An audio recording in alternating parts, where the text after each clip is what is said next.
You ask Tiger to solve. This deals with linear equations with one unknown. The final result is x equals 4. Let's solve it step by step.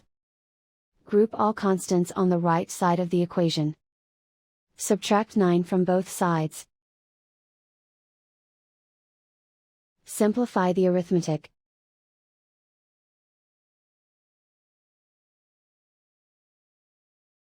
Isolate the x.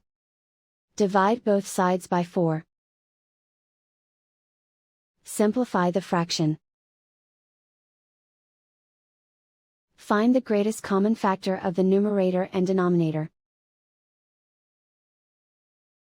Factor out and cancel the greatest common factor. And so the final result is x equals 4.